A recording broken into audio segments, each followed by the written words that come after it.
नहीं लो आसफ दे लो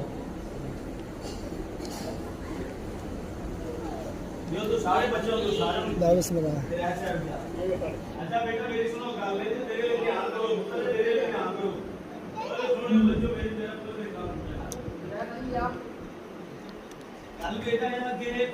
बड़े सोहने तरीके नाल बड़े खूबसूरत तरीके नाल लड़ना नहीं झगड़ना नहीं शोर नहीं करना किसी किस्म का रौला नहीं पाना ठीक है लंगर मिल गया तो ठीक है ना मिला तो लंगर पीछे नहीं भजना है ठीक है ना सुनते भाई खास ध्यान रखना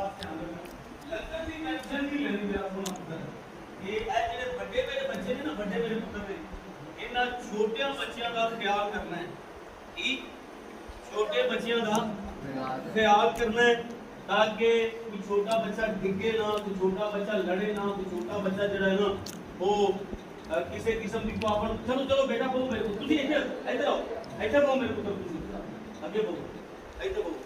हां इधर बोलो नहीं इधर बहुत लाइन बना लो ना फिर पुत्र आप नहीं ये भी आप निकलना है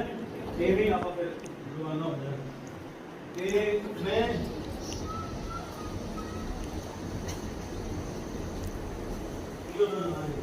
ठीक है अगर मुझे समझ आ गई काश फैसला खुशी रहोगे आशा पर हाँ जी ਤੁਸੀਂ ਮੇਰਾ ਪੁੱਤਰ ਪਤਾ ਕੀ ਕਰਨਾ ਹੈ जी जी ਤੁਸੀਂ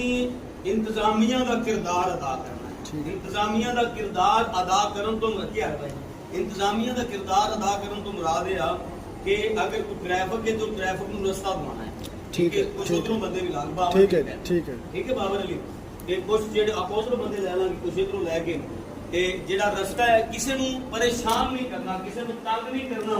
ਅਗਰ ਕੋਈ ਤੁਹਾਨੂੰ ਫੋਰ ਐਗਜ਼ਾਮਪਲ ਕੋਈ ਬੁਰਾ ਭਲਾ ਕਹਿ ਵੀ ਲੈਂਦਾ ਤਾਂ ਉਹਦੀ ਟੈਨਸ਼ਨ ਨਹੀਂ ਲੈਣੀ ਹੈ